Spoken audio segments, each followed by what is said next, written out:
This is the Vessels Podcast, brought to you by Ask Us Why Christian Apparel. We live in a day and age where every opinion, ideology, and philosophy is at the touch of a button. But actual truth only found in God by revelation of His Word, is what can bring us true life and fulfillment that we were created for. And this podcast exists to help you navigate those day-to-day challenges that we face with a biblical and youthful perspective that brings you guidance and clarity in a world of confusion and distraction that ultimately should bring you closer to Jesus. We hope you love this podcast. And with that being said, let's get to it.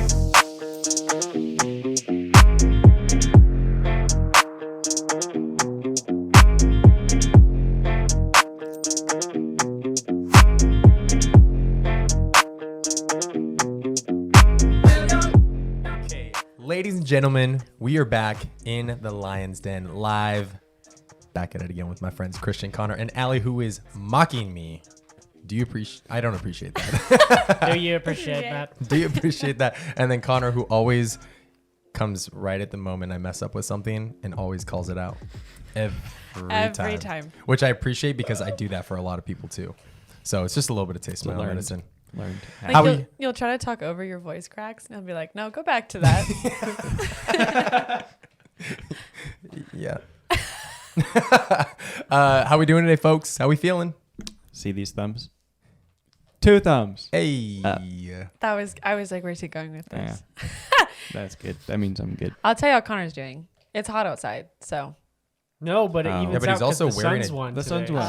Yeah, but he's also wearing a jacket, so Because I thought it'd be cold in here, you know? Yeah. which is weird because it should be colder in here, right? It does It feel is. weird. Like it's 69 degrees in here. Connor's favorite temperature.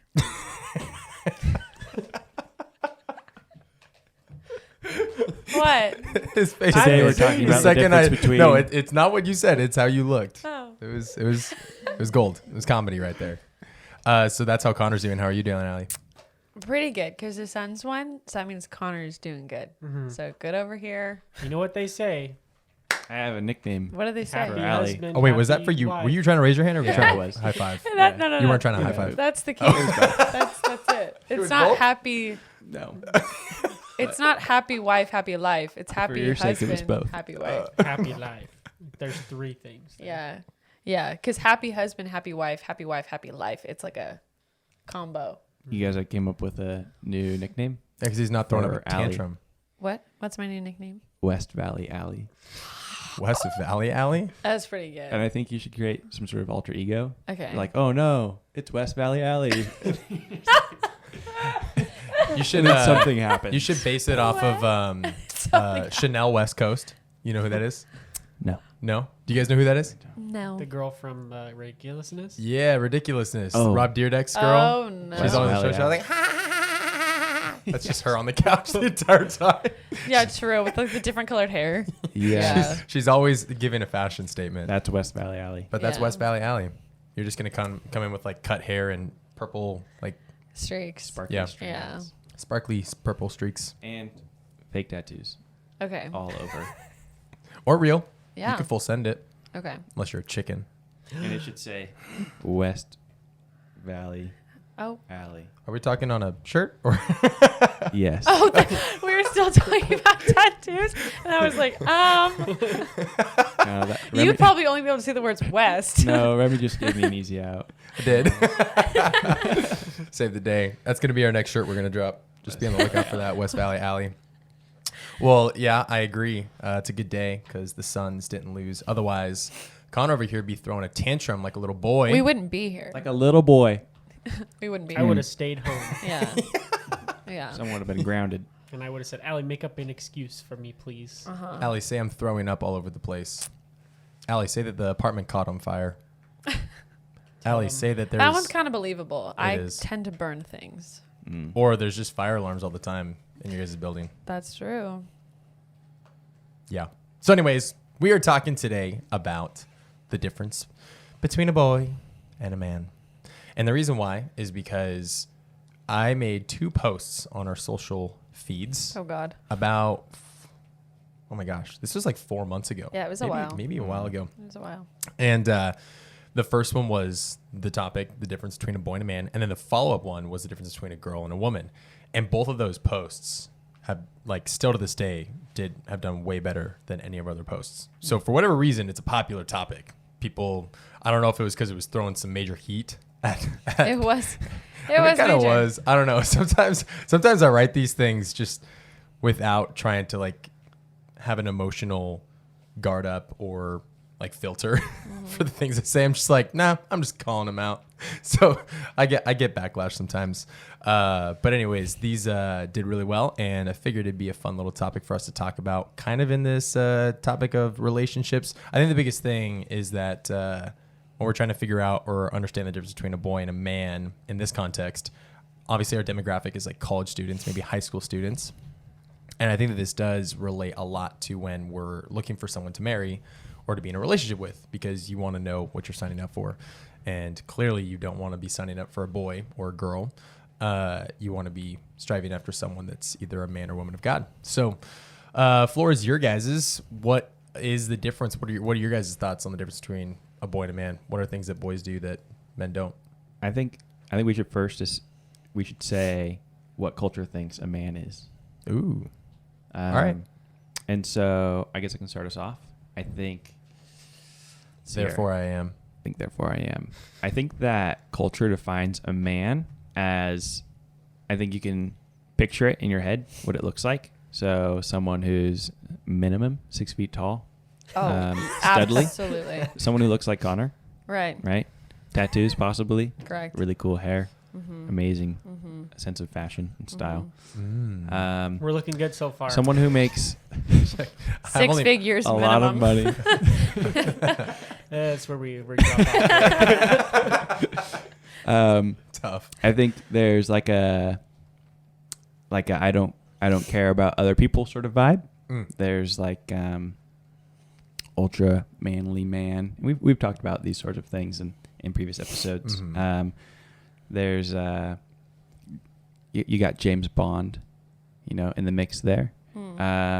For some people, it's their definition of a manly man is in like pop culture and rap and stuff like that, which is like you get all the girls, you have all the money, you have all the cool cars, really big house, and you basically do whatever you want, whenever you want, including drugs. So cool. So cool. So cool. So yeah, I think that's a big part of what a man is in culture. Something that is given a scale to.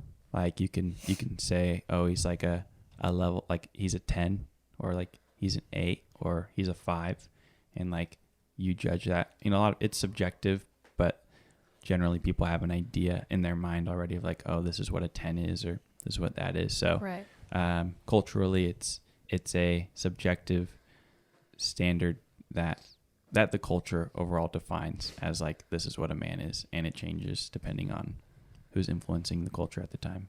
If you had to think of, each of you guys had to think of the manliest man on the planet. Ryan Reynolds. You'd say Ryan Reynolds? Jokingly. Jason Momoa. Jason Momoa. Yeah. Okay, actually. For those who don't know, that's Aquaman, the guy who played Aquaman. Allie. Connor. See, Good answer. Good answer. No. Second option, Thor. Chris Hemsworth. Yeah. I think it's important Both of though those are what good. you said right at the end there is like how like a culture's definition of a man will change based on culture, and that's like the like where we foundationally should start, like with like how the Bible describes a man, which is unchanging. Because that's what we strive for, is to be like Christ, and Christ was unchanging in all of those things. And so right there off the bat, you already have a difference between those two things of the way that the world describes a man and the way that the Word of God does. And I think that's hugely important to understand, because a lot of the times you can also like, think about age as a way to from a boy becoming a man, which I would say, a good percentage of that like is actually, accurate, because, your brain doesn't develop until, your mid 20s. And so that's also really helpful, because, when you're in high school, you might look like a man, you might be, star on the football team, 6 foot, however, you might even have, all the ladies, all that stuff, but, your spiritual life and your emotional life and your emotional intelligence could be still as a boy. And so it's just, I think, important to understand that the Bible's mostly looking inside in how we describe a man. Yeah. We even Connor and I listened to a podcast on the way over here, and the two things that stood out to me when it said how to know if if you're talking to a woman or a man, or a girl and a woman, boy and man, is to look directly and listen to their speech, and the words that leave their mouth, because obviously we all know that's a direct reflection of what's inside their heart. But then two, the one that shocked me, I don't mean it shocked me it's a new idea, but more of this isn't thought of, because I feel speech is, but they said how much they pursue purity, especially for a man. And I thought that was so interesting. And then it went into dating, how it's a newer idea, and how I don't know. It was just really cool to hear that, because I feel that is a really good way to know okay, is this a boy or is this a man? He could look like Jason Momoa all day long. Is that his name? Mm-hmm. Cool. Yep. Jason Mimosa. Jason Mobamba. But as long as he's genuinely look at, is he pursuing purity? Because I feel that's something that people, especially nowadays, tend to throw underneath the rug. They're nobody's a virgin anymore. What do you mean? People just tend to not even think of that. So I don't know. I just those two things. They stood out a lot. That's good. Thank you. I have a question for you, Allie. Yes. How would you say there are things that you've seen as a pattern that girls tend to look at as, oh, this is a manly characteristic, but in reality it isn't? I don't know if you have anything like that off the top of your head. I do, and it's really shallow. Mm-hmm. Honestly, it has to do with attractiveness, not them necessarily being a really hot guy, but how many other girls think they're attractive. Social media has become a really big part of that.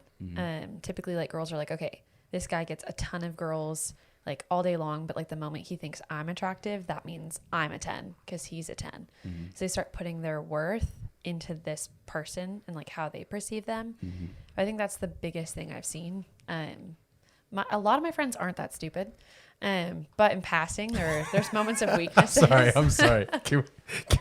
A lot of my friends aren't that stupid. Because you have a few friends that are pretty stupid. I do, as we all do. They just have moments Connor's of agreeing, weakness. just right. I just love the way you describe that. You're not all my friends are that stupid. But I have some that sometimes have those moments of weaknesses more than others. A lot of my friends are really okay with their singleness and their walk, but some are seeking that next guy that's super hot. Whether that's because the boyfriend they just broke up with really hurt them, and now they're okay, well, that guy was a 5 minimum. I'm going for is a 10. But I'd say that is the number one thing, because women are typically just looking for that hot guy. Yeah. Regardless of what's inside or how they talk or what they want to do to you later. It's mainly okay, is he attractive? Because then it's someone I can talk about. It's a name, name brand, right? I'm wearing Walmart leggings or Lululemon leggings, automatically you're cooler if you wear Lulu. Same thing if oh, I'm dating this guy or I'm dating this guy. Yeah. So would you say that men, according to the world's definition of that, are worldly men are more attractive to girls who are insecure and seeking affirmation from guys instead of from the Lord? I would say yes. And godly guys are less attractive to them? That's a hard one to say, but I'd say yes. I wouldn't say attracted to. I guess. I would say the attention go they to. give. Yeah, the attention they give. Because I don't think they're attracted to them. I don't think they'd marry them. That's what I mean by that. But I do think they take that opportunity to get what they need and have their needs fulfilled. They're not looking to fulfill their needs like the other person's. It's a selfish thing. Yeah.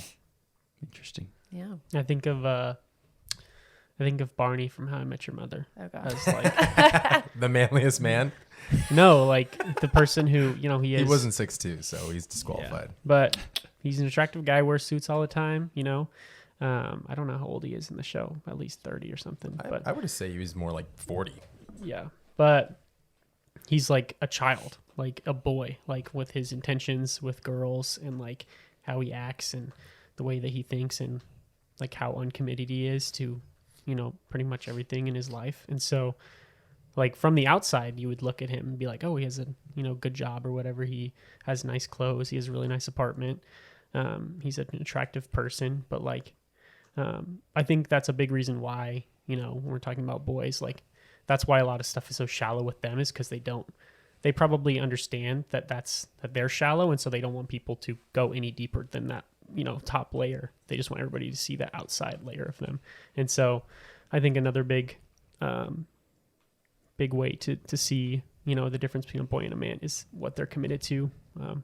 Most overall, like the word of the Lord and, obedience to being disciplined to what all of that has to do, like in a Christian's life and the way they walk in purity and in speech, and self-discipline and all of those things. And also like letting people see those of our vulnerable sides of you, like not putting off only the perfect, portrait of yourself and being able to have people in your life that can see what's wrong with you and are pushing you to be better in those things.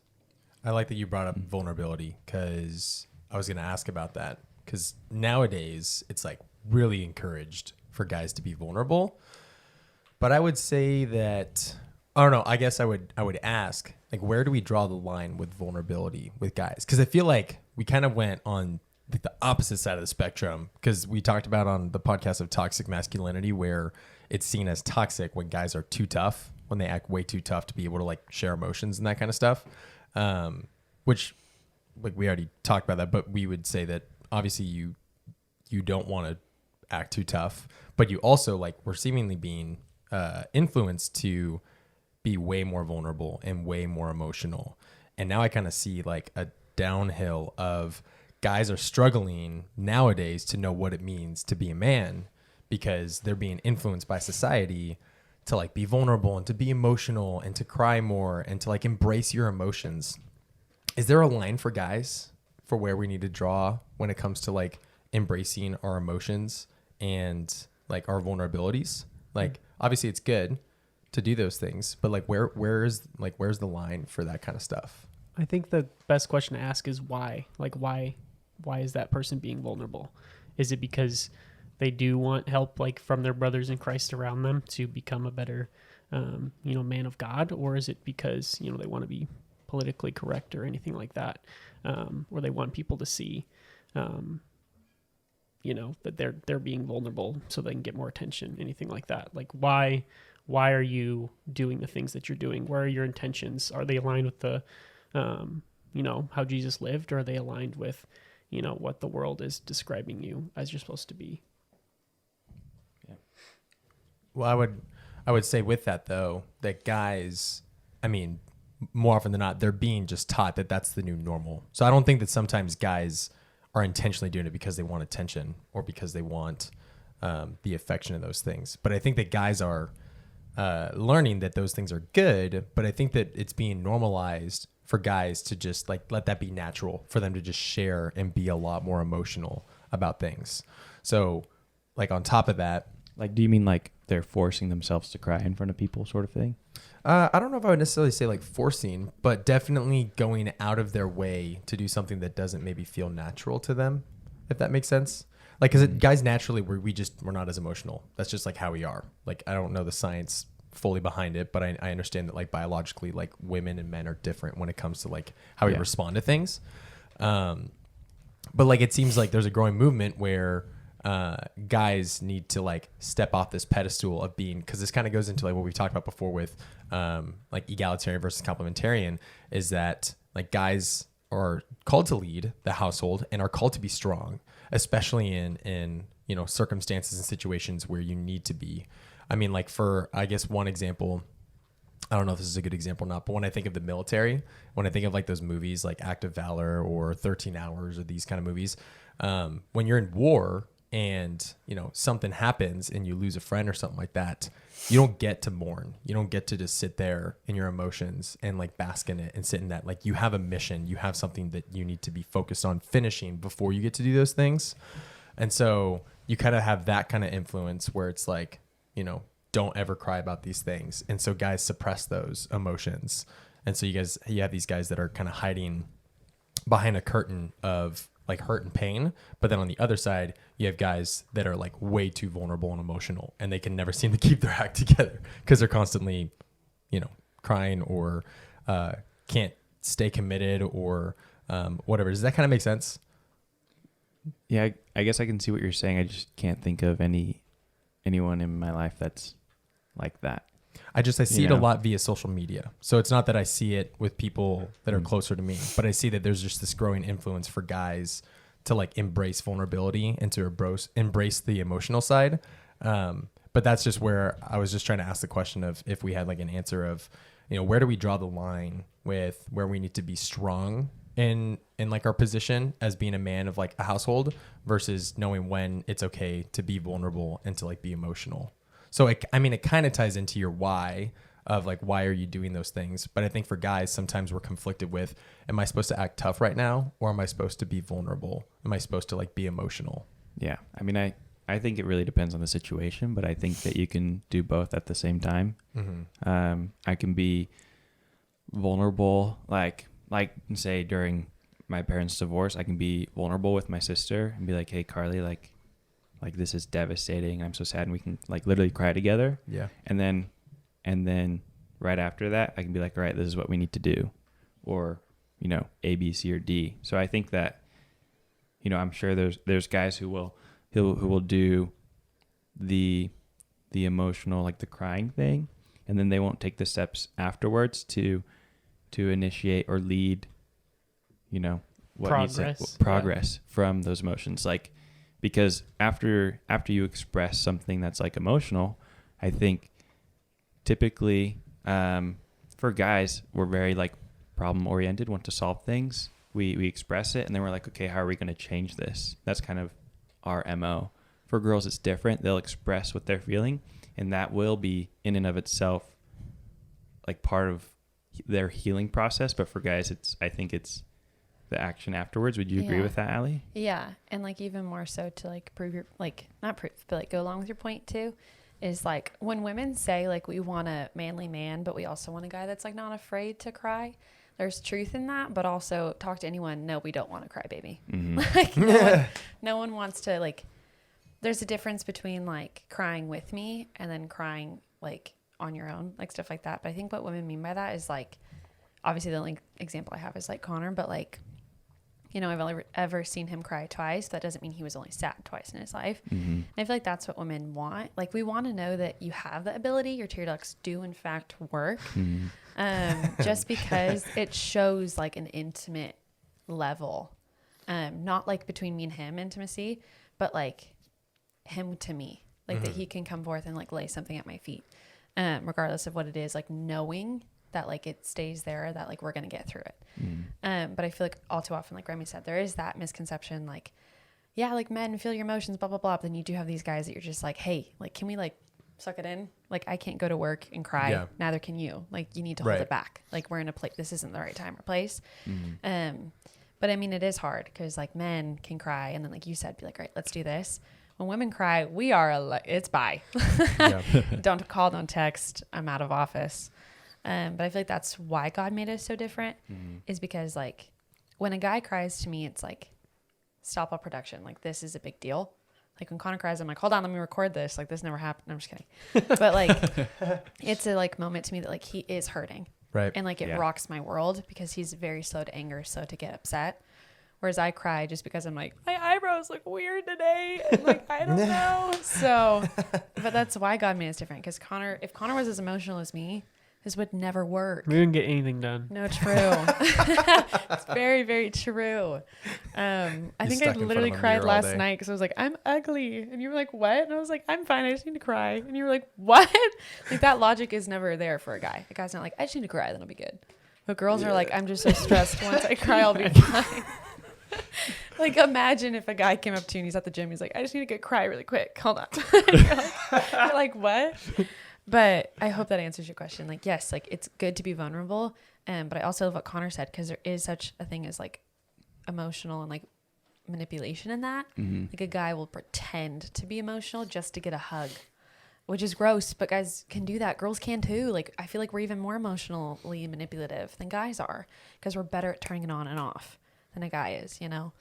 But I hope that answers. I agree. Yeah, I guess. So here's another example Yeah. coming from my personal life growing up. Yeah. So growing up, I got bullied a lot in like elementary school / like middle school, even a little bit of high school. And like, you know, the phrase like sticks and stones may break my bones, but names will never hurt me. Words will never hurt me. Words Yeah. will never hurt me.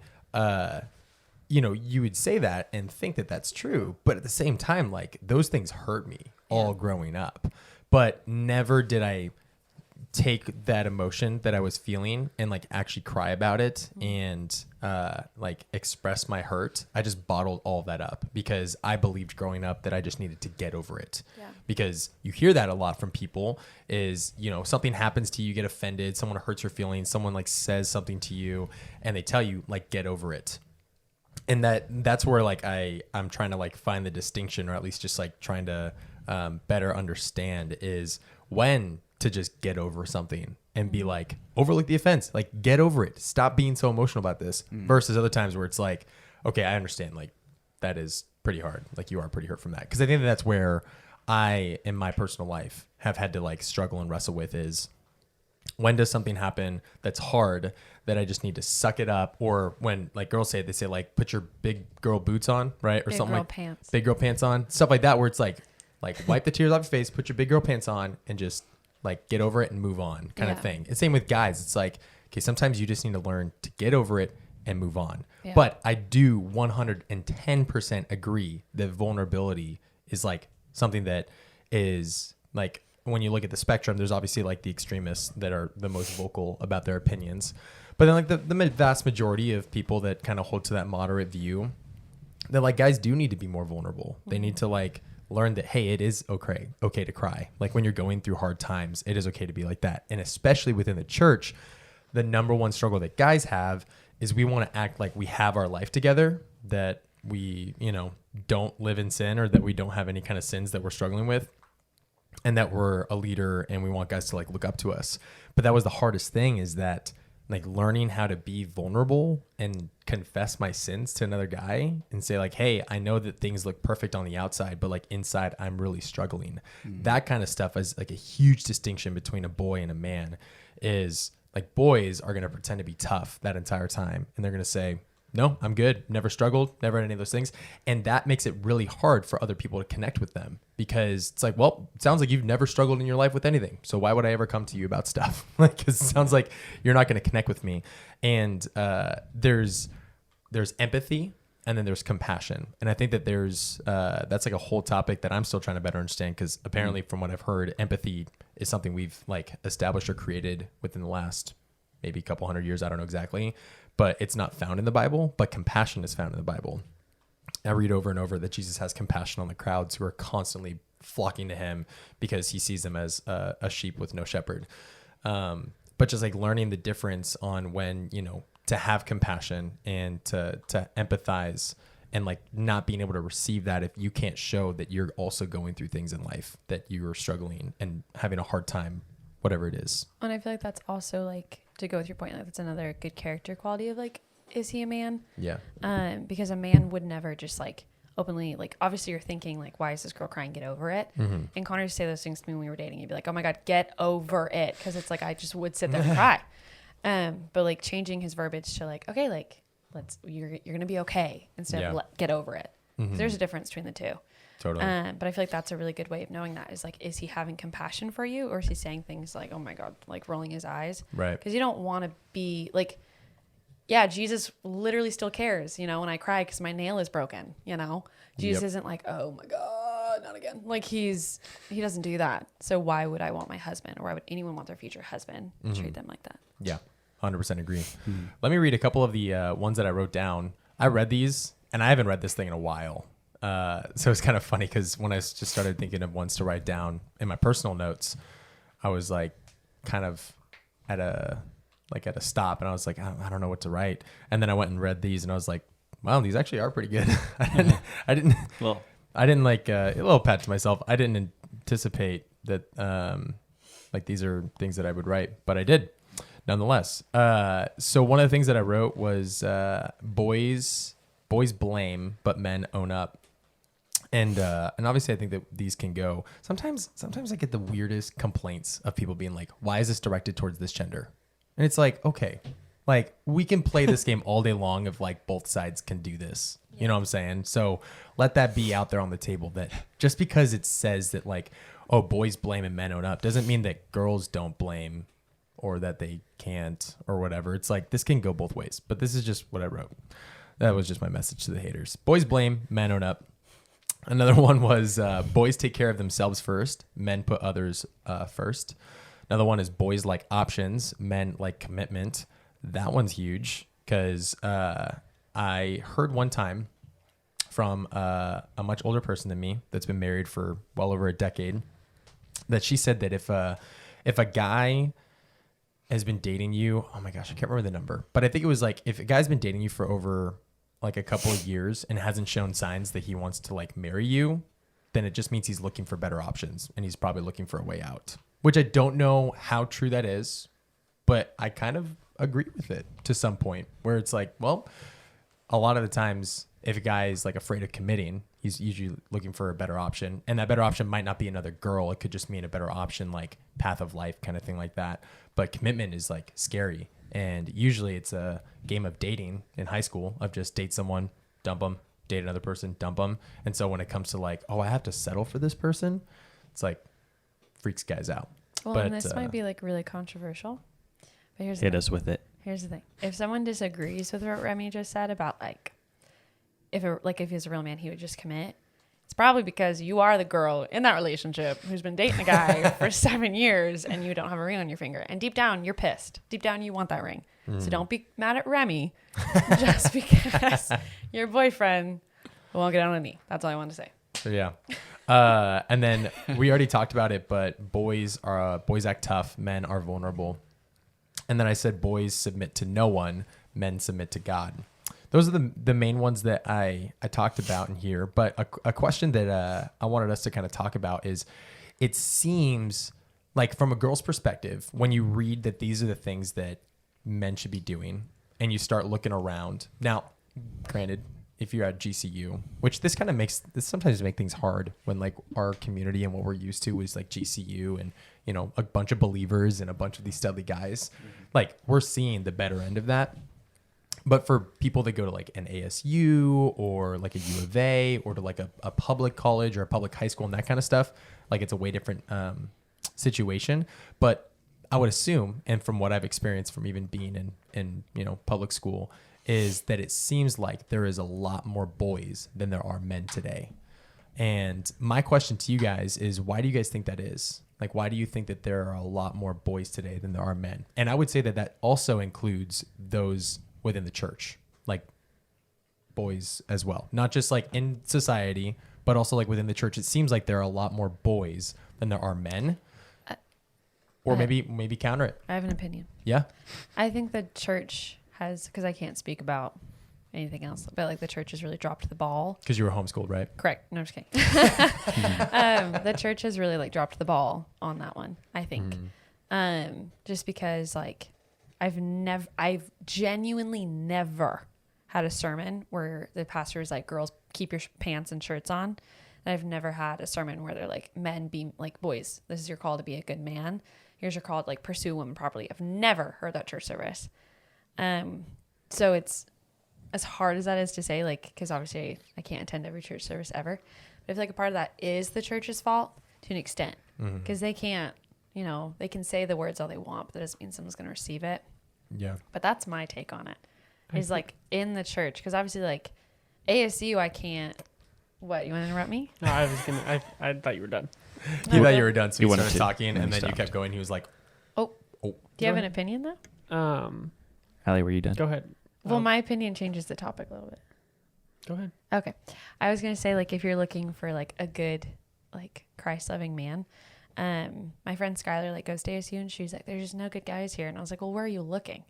Because if you're just walking around ASU campus, woo, like, good luck. That's tough. Ouch to anyone that's listening that's from ASU. No, but like genuinely, like if you're at an ASU frat party, like what do you think you're gonna find? Obviously the streets around. I can't speak to. Chad and Brad. Take your pick.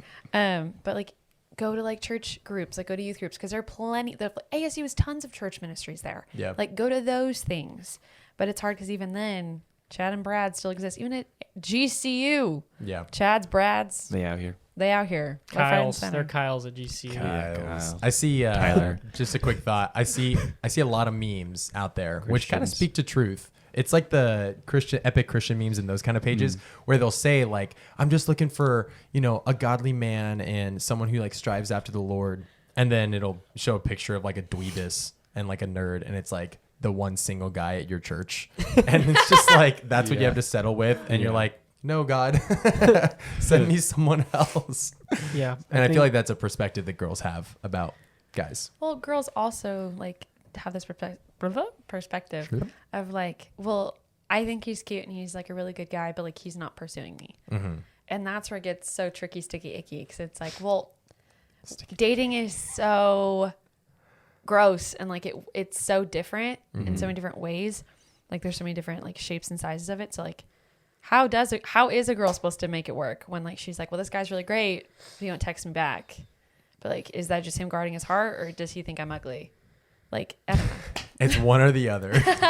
That's where That's what lengthening girls your are. patience, Yeah. don't lower your standards Anyways. comes in. What I was gonna say earlier Period. was, I think a big reason why seems like there's so many more boys than men, and I think it's probably true, is because I think most of the time we have this excuse with boys becoming men and like letting them kind of off the hook, because we call it like a season of their life almost. It's like, oh, they'll grow out of it, they'll become men at some point, when it's like, That's huge. obviously if they're 15, you're not going to force them to become, they're literally figuring out their identity and who they are. But if they're 25, and it's like, But if they're 40, yeah, I mean, not to put an age on it, but you know what I mean? Like there's a point where they need to start taking responsibility, and also the people around them need to be holding them accountable. And I think that part of holding people accountable, holding boys accountable who should be men at this point, like that part is lacking. And that's why it feels like there's so many more. Because then it's also like, if there's boys surrounding boys, it's like neither one of them, if they want to be boys, they're going to. Yeah. And so it's like, they're not going to call another guy out for not being a man because they don't want the same thing, them called out for the same thing. So it's just like a echo chamber of, we're just going to be immature until we feel like we don't want to anymore. That was good. Yeah, there's like probably 5 or 6 different things I wanted to talk on those points. But so real quick then, you guys might have a different answer in your head, but like what age do you guys think is when guys need to start acting like men? When do you guys think it's a reasonable expectation? Because I could make the claim that in other countries, it's as early as like 10 years old, but then somewhere like here or in like a, Europe or other country, it might be older.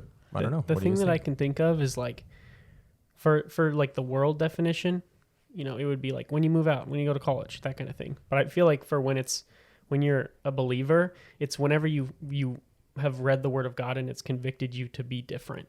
It's like, oh my gosh, I don't remember who says it in scripture, but they're like, I would not have known these things unless, the Lord told me. Yeah. Mm-hmm. And so it's like, in that case, like you can't necessarily blame a boy for being a boy if he's never been convicted, by the Spirit for doing anything else. Right. And that's why we don't hold the world to the standard of believers.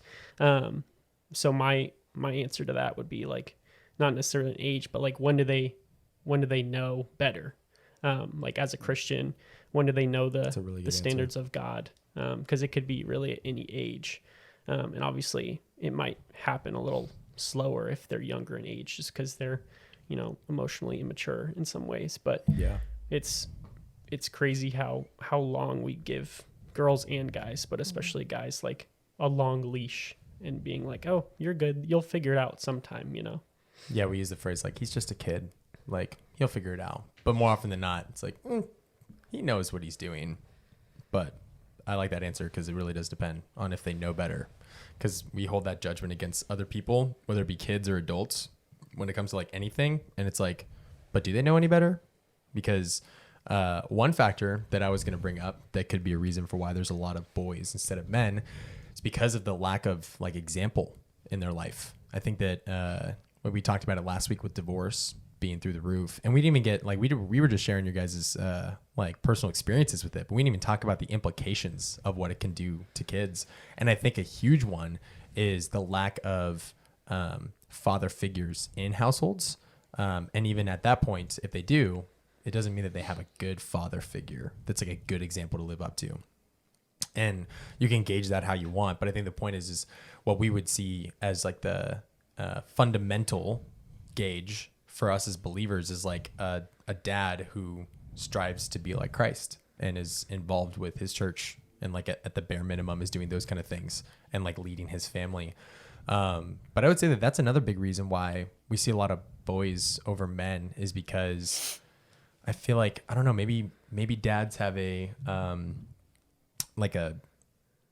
too much grace on their kid because they don't want to come off harsh on them. Because I know that there's like a weird thing going on right now with parenting where it's like, oh, I shouldn't even punish my kid because that's wrong. And it makes them turn bad eventually, or like they end up screwed up and doing drugs and stuff if I punish them for Parents things. just want to be their kids' friends. Right. They just want to be their friends now. They don't want to like discipline them. But along with that, it's, you know, where is the expectation from fathers of like, you need to be better about these things. And so I think that that's another big reason why, and I guess that this goes beyond is that we can talk about being a man of God, but also just being a man and not being a child or acting in childish ways. And so like that standard goes, I think, even beyond just like a Christian example of like, when can a boy become a man? I think that there's like typical expectations that all men should have when it comes to like being able to grow up and like learn that there's responsibilities and there's certain things you can't do because they're hurtful or damaging to like society or to women and that kind of thing. And then I think another one on top of that is that it's probably more fun to be a boy than be a man. You know, when you think about it, it's like, wait, but being a man means I have to like have responsibilities. It means that I'm held to a higher standard. It means that there's expectations. It means there's more work involved. But when I'm a boy, I can do whatever I want and kind of get away with it. I can live recklessly. I can live by my flesh. I can go do whatever I feel like I want. And so I think that there's also on that side that there's a lot of guys that know that they should do better, but the temptation isn't just that a fear of stepping into something that's more, but it's more just like, man, like they're feeding into that flesh and they're like, wow, I could do a lot more being a boy than I can a man. And there's a bigger standard. So for someone who's thinking in that mindset, how do you tell him that it's not worth being a man? Or I mean, sorry, that's not worth being a boy and that it's worth being a man. If like, that's the kind of the mindset that they're battling. Does that kind of make sense? Yeah. I think that's where the keeping people accountable comes in. Like, you know, it's obviously it's, you know, their choice, you know, when it comes down to it, but it's first of all, like providing that example of, okay, you know, if you've never seen a good example of a man, you know, let me try and be that for you, you know, as I strive after Christ. But, if they continue making those decisions, it's trying to understand obviously why they're making those decisions, because it probably has something to do with how they grew up, how they were raised. But it's coming alongside them and trying to give them, you know, the better side to that, which is, you know, the gospel and living for God. Because in, you know, I think in most scenarios, like that's probably never been something that has been portrayed to them correctly by somebody that's close to them. And, you know, I think the worst thing that you can do would be to just shame them of like making those decisions. There's a huge difference between that and by keeping somebody accountable. So having a relationship with that person in the first place is huge. Mm-hmm. And so them being involved in a church, you know, whether if they're in high school, it's like with their youth pastor or something like that, or in a community group. But I think, you know, also trying not to fix them in a day, and not fix them at all, but, you know, trying not to turn that around, you know, like, you know, automatically. It's going to take, you know, if they've been a boy for 10 years is going to take just as long probably to get them to learn how to be a man. Totally. Do you guys have anything you want to add to that? Yeah, you're not going to be able to like coerce someone or control them into becoming a man. And I also think that like it's true. Like it could take 10 years for them to change their ways, but I also think that the Holy Spirit is very, very powerful, being able to like snap it, like quite quickly to wake them up. And I think that, I think invitation and example is the best way to provide an opportunity for them to make a decision towards going that way. But not being like, condemning. I don't think there's going to be much progress there. And we can brainstorm all these ways that we can guide someone into being a man instead of being a boy. But at the end of the day, like prayer is going to be our most powerful thing that we can do. And quite honestly, like the most simple, straightforward thing that we can do. So start with that at the very least. Agreed. Another example or another idea on why I think that there are so many more boys than there are girls. I mean, not girls, men is the ratio. Population control. No, is because I think that when you're in like that high school phase, most guys see that that's what they like. Girls like that. Mm-hmm. Like girls entertain the idea of a boy chasing them versus pursuing them the right way. Or goofing around, or, breaking the law, doing the adventurous thing, whatever those things are, it's entertained by the girls, which is, and when in the guy's mind during high school, that's the most influential person in your life is girls and attractive girls and what they think about you. That's just the natural reality of it. Once you obviously like grow up a little bit, you realize that that's not the case. But I think that even from my personal experience, whatever got the attention or whatever got girls to entertain that exciting kind of behavior, I would lean into that. And so I think that's not to say like, high school girls need to do better. You could say that and make case for that. And sure, there's a place to teach and to pour into this next generation to behave differently and to not entertain those things. But also like, this is also just a natural part of the flesh, and we're young and we don't always, you might have a message on how to be a man of God versus being a boy. But if you miss that service that week and they just move on to the next one, it's like, you might not hear that sermon for another like 2 years. You know what I'm saying? Like you could just happen to miss those exact sermons. And so unless like it's a universal, everybody's pouring into this topic, it's like the hot topic on the, like for instance, a couple years ago, like everything about race and racial inequality and that kind of stuff was on every single platform out there. So everybody was being educated one way or another about the topic, but it's never become a hot topic for everyone to all be on the same page. And let's say, hey, we need to talk about the difference between a boy and a man or a girl and a woman. And so, I think that there has to be not just accountability of the church, but just accountability of I can't speak. Accountability for all leaders and guys that, I would say specifically guys, because as boys, we're looking for men as an example. I mean, women can pour into that, sure, like absolutely. But I think that guys do naturally desire to find a man who lives that example.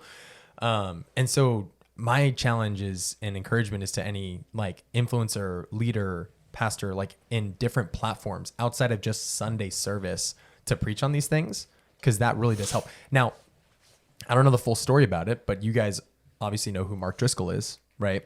And Mark Driscoll was super controversial because he pushed super hard on men being like men of God, but even pushing the envelope of like what that looks like, and had some harsh opinions on things, but nonetheless, it was really attractive because guys weren't getting that anywhere else. There was no like, you just need to do better. And that was one of the things I appreciated about our leader in high school, is that whenever we were messing up or doing something that we knew we shouldn't have done, he would just tell us straight up, just be like, you're better than this. Get over that or move past this. Like, be better. You have an expectation or a standard, like live up to that.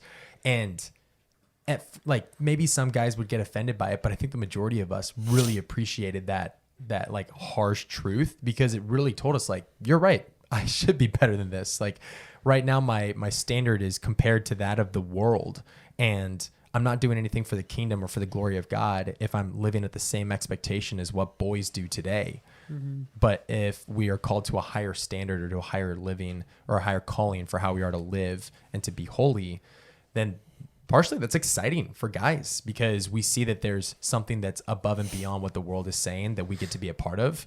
And when you get to live that out, personally, like for me, it excited me, because I was like, dude, like I'm living to my purpose. Like this is what God called me to do. Like this is what I'm commissioned to do. And when you live in that, you experience more life than just the excitement and fun that comes from being a boy. So that's just like my personal experience with that. But amen, brother. Praise the Lord. I don't know. Is there anything else you guys wanted to add on the difference between a boy and a man? What's your guys' message to boys all around on how they can be more manly, I think of God? If you're listening to this and I don't want to sound almost said mean, hurt but your like if feelings. it does hurt your feelings, like Get over it. get over it, move on. No, but like look at yourself a little bit in the mirror there, because there might be a reason why it's hurting your feelings. Mm-hmm. And it could be because your heart is hard, because you know these things, you know, because you are called to a higher standard as a believer, as a man of God. And so like look into that. Don't just brush it off and be like, those guys don't know what they're talking about. They don't know me. They don't know what I've been through, all these things. And you're right, we probably don't, but like the Lord does, and he still calls you to that higher standard. So Amen, have brother. them soften your heart and take responsibility of it. Along with that too, like when you, and I don't know if it was Isaiah, but someone and you like made that list of like a godly wife. Like if you're a guy and you want to make that list and like you feel very confident in what you want in a wife, like I would challenge you then to look at that and then see if you fit that too.